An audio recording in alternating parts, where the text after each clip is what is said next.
എല്ലാവർക്കും നമസ്കാരം. ഞാൻ നിത്യ. നമ്മുടെ പുതിയ എപ്പിസോഡിലേക്ക് സ്വാഗതം. നമുക്ക് സാറിനെ സ്വാഗതം ചെയ്യാം. സാർ നമസ്കാരം. നമസ്കാരം. സാർ ഈ വാസ്തുശാസ്ത്രം നോക്കുന്നത് ഈ ഡിഗ്രി ബേസ്ഡിലാണല്ലോ. അപ്പം അത് എല്ലാവർക്കും മനസ്സിലാവണമെന്നില്ല. എന്താണ് ഈ ഡിഗ്രി, എങ്ങനെയാണ് ഒരു വീട് വെക്കുന്നത് ഡിഗ്രി ബേസിലെന്ന് അതൊന്ന് വിശദീകരിക്കാൻ സാധിക്കുമോ? ശരിയാ. കാരണം ഇതുവരെ നമ്മുടെ ആൾക്കാരെല്ലാം മുഴവും അങ്കുലവും കേട്ട് പഠിച്ചിട്ടേ ഉള്ളൂ വാസ്തുവിലല്ലേ. മരണച്ചുറ്റ്, മൃഗവാതിൽ, മുഴം, അങ്കുലം.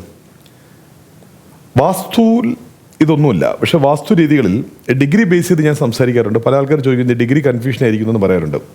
തീർച്ചയായിട്ടും ഡിഗ്രി കൺഫ്യൂഷൻ ആവും. കാരണം വെച്ചാൽ അത് അത്രത്തോളം വ്യക്തമായിട്ട് ക്ലാസ്സുകളിൽ ഒന്നല്ലേ പഠിക്കാൻ പറ്റുള്ളൂ. പക്ഷേ ബേസ് ഞാൻ പറയാം. ഇപ്പം നമ്മളൊരു ക്ലാസ്സിൽ വരുമ്പോഴത്തേപ്പോൾ ട്രൂ നോർത്താണ് 0 ഡിഗ്രി ആണെന്നുണ്ടെങ്കിൽ, നോർത്ത് 0 ഡിഗ്രി ആണെങ്കിൽ ഞാൻ ഈ പറയുന്നതിലെല്ലാം കേൾക്കാനും മനസ്സിലാക്കാനും എളുപ്പമാവും. പക്ഷേ അത് കുറച്ചുകൂടെ കഠിനമാവുന്നത് 10 ഡിഗ്രി 15 ഡിഗ്രി 40 ഡിഗ്രി ഒക്കെ എല്ലാം ഡിഫറെൻ്റ് ആകുമ്പം ഈ ടോട്ടൽ കാൽക്കുലേഷന് ഡിഫറെൻ്റ് ആവും. അപ്പോൾ അത് നിങ്ങൾ ക്ലാസ്സിലൂടെ തന്നെയാണ് പഠിക്കേണ്ടത്. പിന്നെ ഈ ഡിഗ്രി മാറുമ്പോൾ തന്നെയാണ് ഈശാന്യം വളർന്ന സ്ഥലം, കിഴക്ക് ഈശാന്യം വളർന്ന സ്ഥലം, തെക്ക് ആഗ്നേയം വളർന്ന സ്ഥലം, തെക്കേ കന്നി കുറഞ്ഞ സ്ഥലം, ഇങ്ങനെയൊക്കെയുള്ള പല അത് ക്ലാസ് കുറച്ചുകൂടി ടൈറ്റ് ആയിക്കൊണ്ടിരിക്കുകയാണ്. ഇതെല്ലാം വലിയ ക്ലാസ്സുകളാണ്. അപ്പം ഇതെങ്ങനെ ഡിഗ്രി നോക്കുന്നുള്ള ചോദ്യം, അതിൻ്റെ ബേസ് എങ്ങനെയാണെന്ന് പറഞ്ഞുതരാം. അപ്പോൾ നമ്മളെപ്പോഴും നിങ്ങൾക്ക് എളുപ്പ മാർഗത്തിന് വേണ്ടി, കാരണം വീട് ചതുരമാണല്ലോ, അപ്പോൾ അതേ ചതുരത്തിന് സമാന്തരമായി ഡിഗ്രിയും ക്ലിയർ ചെയ്യുമ്പോൾ നിങ്ങൾക്ക് എളുപ്പം മനസ്സിലാവും. അപ്പോൾ നമ്മുടെ ജാതകത്തിൻ്റെ ആ ചതുരഘട്ടത്തിനെ നിങ്ങളൊന്ന് ഓർമ്മിക്കുക. ഇപ്പോൾ എല്ലാവർക്കും അതറിയാമല്ലോ. ഇപ്പം ഇത് മനസ്സിലാവും. ജാതകത്തിൻ്റെ ചതുരഘട്ടമാണെന്ന് എല്ലാവർക്കും അതിനകത്ത് രാശികൾ എല്ലാവർക്കും ഏകദേശം പേർക്ക് അറിയാം. അല്ലെങ്കിൽ നിങ്ങളുടെ വീട്ടിനകത്ത് ഏതെങ്കിലും ഒരു ജാതകങ്ങളും ഉണ്ടായിരിക്കും. അതിനെ നിങ്ങൾ എടുക്കുക. ഞാൻ ഈ പറയുന്ന വീടിൻ്റെ ഡിഗ്രി, അതിൽ മകര കുംഭ മധ്യം, അവിടെ നിന്നാണ് 0 തുടങ്ങുന്നത്. അതായത് മകരരാശിക്കും കുംഭരാശിക്കും മധ്യം, അത് 0 ഡിഗ്രി. എന്നാൽ അത് 360യുടെ അവസാനവുമാണത്. അപ്പോൾ നമുക്ക് തുടങ്ങാം. അപ്പോൾ മകരകുംഭ മധ്യത്തിൽ നിന്ന് മീന മധ്യം വരയ്ക്കും 45 ഡിഗ്രി. മീന മധ്യം കിഴക്ക് ഭാഗത്തുനിന്ന് മേട ഇടവ മധ്യം വരയ്ക്കും 90 ഡിഗ്രി. മേട ഇടവ മധ്യത്തിൽ നിന്നും മിഥുന മധ്യം വരയ്ക്കും 135 ഡിഗ്രി. മിഥുന മധ്യം തെക്കിൽ നിന്നും നിങ്ങൾക്ക് കർക്കിടക ചിങ്ങ മധ്യം വരയ്ക്കും 180 ഡിഗ്രി. കർക്കിടക ചിങ്ങ മധ്യത്തിൽ നിന്നും താഴെ കന്നി മധ്യം വരയ്ക്കും 225 ഡിഗ്രി, 225 ഡിഗ്രി. കന്നി മധ്യം പടിഞ്ഞാറിൽ നിന്നും വളഞ്ഞ് വൃശ്ചിക തുല മധ്യം വരയ്ക്കും 270 ഡിഗ്രി. വൃശ്ചിക തുല മധ്യത്തിൽ നിന്നും ധനു മധ്യം വരയ്ക്കും 315 ഡിഗ്രി, 315 ഡിഗ്രി. ധനുമധ്യം വടക്കിൽ നിന്നും തിരിച്ചും മകര കുംഭം മധ്യം വരെ 360 ഡിഗ്രി. ആ റൗണ്ട് കൃത്യമായില്ലേ? 360 ക്ലിയർ ആയില്ലേ? ഇത് ട്രൂ നോർത്തിനാണ്. ചില വീടുകളിൽ 5 ഡിഗ്രി ആയിരിക്കാം, ചില വീടുകളിൽ 15 ഡിഗ്രി ആയിരിക്കാം, ചില വീടുകളിൽ 20 ഡിഗ്രി നോർത്ത് ആയിരിക്കാം. ഇത് ട്രൂ നോർത്ത് ഒരു പാഠ്യഭാഗം എന്ന വണ്ണം പറയുകയാണ്. അപ്പം ഇത് കേട്ടില്ലേ? ഇതിന് ശേഷം നമുക്ക് എങ്ങനെയാണ് നമ്മൾ ദിക്കുകൾ തിരഞ്ഞെടുക്കണം എന്ന് വെച്ച് കഴിഞ്ഞാൽ, കിഴക്കിൽ ഞാൻ പറഞ്ഞില്ലേ, കിഴക്കിൽ മീനമധ്യം മുതൽ മിഥുന മധ്യം വരെ കിഴക്കാം. അതിൽ മീനമധ്യം കിഴക്ക് ഭാഗമാണ് കിഴക്ക് ഈശാന്യം. അങ്ങനെയാണെങ്കിൽ വലത് ഭാഗം മിഥുന മധ്യം കിഴക്ക് വരെ കിഴക്ക് ആഗ്നേയം. അപ്പം നടുക്ക് വരുന്ന മേട ഇടവ ഘട്ടങ്ങൾ ട്രൂ ഈസ്റ്റ് ആയിട്ട് സങ്കല്പിക്കാം. അപ്പോൾ 3 ഡൈവേഷനായില്ലേ? അതിനെയാണ് ഇവരൊക്കെ 1-ാം ഭാഗം, 2-ാം ഭാഗം, 3-ാം സ്ഥാനം എന്നൊക്കെ പറയുന്നത്. അതായത് കിഴക്ക് മീന മധ്യത്തിൽ നിന്ന് മിഥുന മധ്യം വരെ കിഴക്കാണ് ട്രൂ. പക്ഷെ അതിനെ 3ആയിട്ട് ഡിവൈഡ് ചെയ്യാം.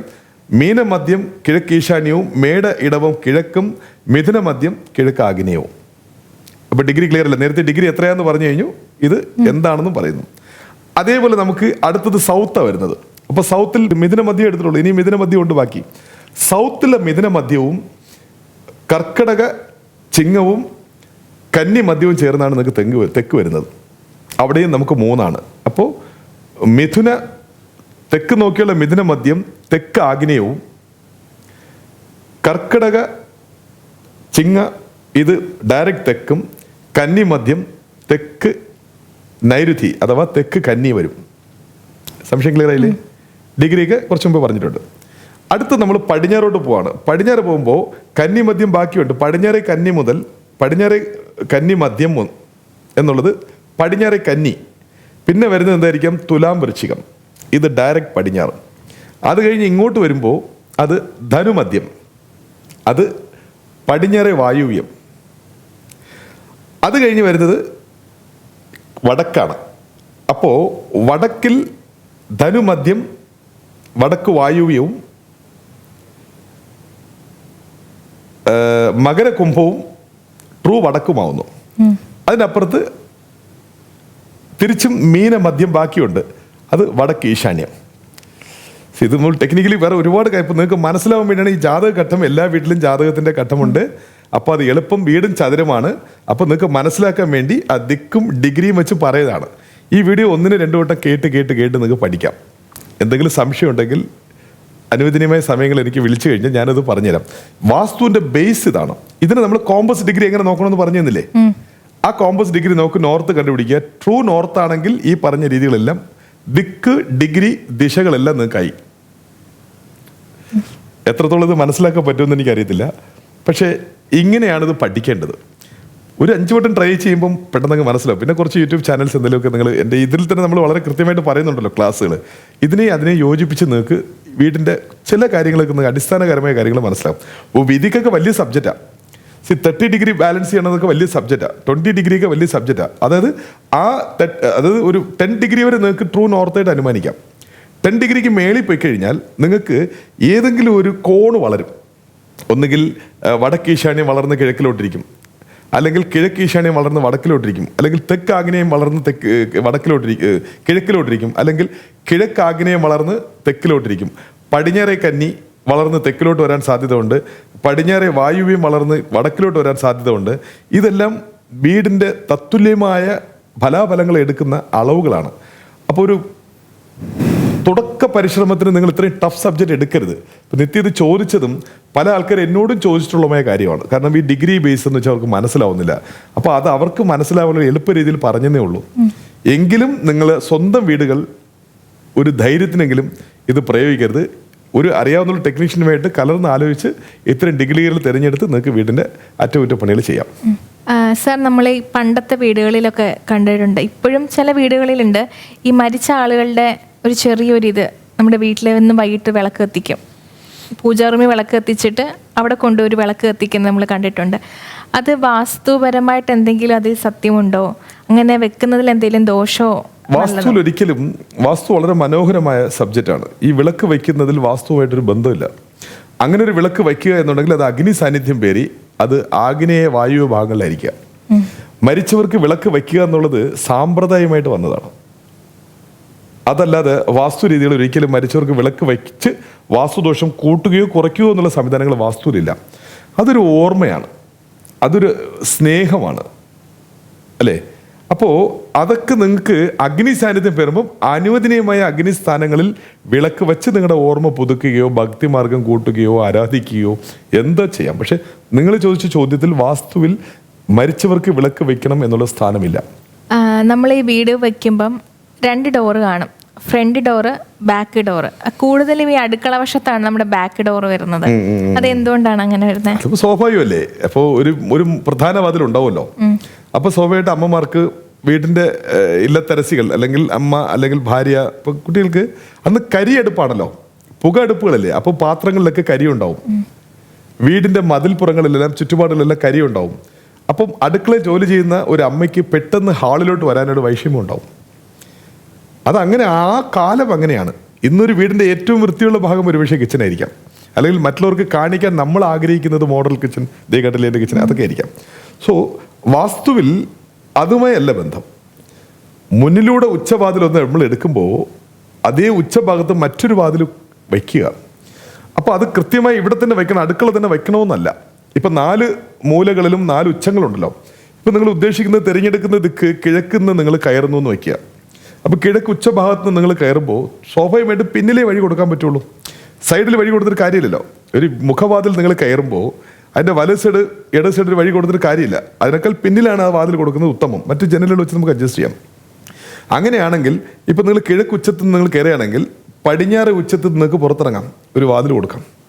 സ്വാഭാവികമായിട്ട് കിഴക്ക് ഉച്ചഭാഗത്ത് നിങ്ങളൊരു വാതിൽ വെക്കുമ്പോൾ അവിടെ കിച്ചൺ വെക്കത്തില്ലായിരുന്നു. ഓട്ടോമാറ്റിക്കലി അത് വായുവത്തിലോട്ട് പോകും. കാരണം വീടിൻ്റെ ഫ്രണ്ടിൽ കിച്ചൺ വെക്കാൻ പാടില്ലെന്ന് പറഞ്ഞാൽ അഗ്നിയെ ചില ആൾക്കാർ മിസ് ചെയ്യുന്ന ആൾക്കാരുണ്ട്. അങ്ങനെയാണെങ്കിൽ നിങ്ങൾ വായുവത്തിൽ രണ്ടാം തരമായി സ്ഥാനം കിച്ചൺ വായുവത്തിൽ തന്നെയാണ്. അപ്പോൾ വായുവത്തിലോട്ടൊരു കിച്ചൺ വയ്ക്കുക. അവിടെ നിന്ന് അമ്മമാർക്ക് പുറത്ത് പോകാനുള്ളൊരു വാതിൽ ഉച്ചഭാഗത്ത് തന്നെ കൊടുക്കുക. ഉച്ചനീച്ചങ്ങളെ കുറിച്ച് വളരെ കൃത്യമായി ഞാൻ പറയുന്നുണ്ട്, അതുകൊണ്ട് അനുകരിക്കുന്ന ആവർത്തനമായി പോകും. അതുകൊണ്ട് കിഴക്കുച്ചത്തിൽ നിന്നൊരു വാതിൽ വയ്ക്കുക, അതിന് ഓപ്പോസിറ്റ് പിന്നിൽ പടിഞ്ഞാറ് ഉച്ചത്തിലൂടെ അത് പുറത്തേക്കും പോവുക. ഇനി തെക്ക് ഉച്ചത്തിലാണ് നിങ്ങൾ വാതിൽ വെക്കുകയാണെങ്കിൽ വടക്കുച്ചത്തിലൂടെ നിങ്ങൾക്ക് പുറത്തു പോകാം. സോ ഉച്ചത്തിൻ്റെ റൂട്ട് സ്ട്രെയിറ്റാണ്. അപ്പോൾ ഇതേ വാതിലിന് നേർമുഖമായി പിന്നിലൊരു വാതിൽ വേണമെന്ന് ഒരിക്കലും നിർബന്ധമില്ല. ചിലരങ്ങനെ മനഃപൂർവ്വമായി കെട്ടുന്നു. ഉച്ചത്തിൽ എവിടെയെങ്കിലും, ഇപ്പോൾ ഒരു വീട് മിനിമം ഒരു 20 അടി ഫ്രണ്ടേജ് ഉണ്ടാവും. കാരണം ഒരു 10 റൂം, 2 10 റൂം ആകുമ്പോൾ ഒരു കുഞ്ഞു വീടായി. അപ്പോൾ തീർച്ചയായിട്ടും 10 അടിയെങ്കിലും ഉണ്ടാവുമല്ലോ ഉച്ചം. മധ്യത്തിൽ നിന്ന് ഉച്ചമാണെങ്കിൽ 10 അടിയെങ്കിലും ഉച്ചം ഉണ്ടാവും. അതിലൊരു വാതിലിന് മാക്സിമം നമ്മൾ 4 അടിയിലേ എടുക്കുന്നുള്ളൂ. അപ്പോൾ അത് കൃത്യമായി ആ ഉച്ചത്തിനുള്ളിൽ എവിടെ വേണോ വരാം. ഉഗ്ര ഉച്ചം തിരഞ്ഞെടുക്കുന്നത് നല്ലത്. ഫുൾ ഉച്ചമാണെങ്കിൽ അതിൻ്റെ പകുതിക്ക് മേളിൽ ഉഗ്ര ഉച്ചമുണ്ട്, അത് തിരഞ്ഞെടുത്ത് വാതിൽ വയ്ക്കുന്നത് അത്യുത്തമം. പക്ഷേ ആ വാതിലിന് കറക്റ്റ് പിന്നാലെ തന്നെ മറ്റൊരു വാതിൽ വേണം എന്ന് ശാഠ്യം പിടിക്കരുത്. വച്ചാൽ നല്ലത്. അതല്ലെങ്കിൽ ഉച്ചഭാഗങ്ങളിൽ ഇടതോ വലതോ വാതിൽ വരാം. അപ്പോൾ ഫ്രണ്ട് വാതിലിന് സമാന്തരമായി പിന്നിലൊരു വാതിൽ വരണം. അത് ഉച്ചഭാഗങ്ങളിലായിരിക്കണം. ഒരിക്കലും നീചഭാഗങ്ങളിലൂടെ വീടിൻ്റെ ഔട്ട് കൊടുക്കരുത്. ഈ മുഴുവൻ നമ്മൾ ശേഖരിച്ച വാസ്തുവും നിങ്ങൾക്ക് അവിടെ ലീക്കാവും. ഇന്നത്തെ നമ്മുടെ എപ്പിസോഡ് ഇവിടെ അവസാനിപ്പിക്കുകയാണ്. കൂടുതൽ വീഡിയോകൾക്കായി നമ്മുടെ ചാനൽ സബ്സ്ക്രൈബ് ചെയ്ത് കാണുക. മറ്റു മനോഹരമായ വീഡിയോയുമായി വീണ്ടും കാണാം.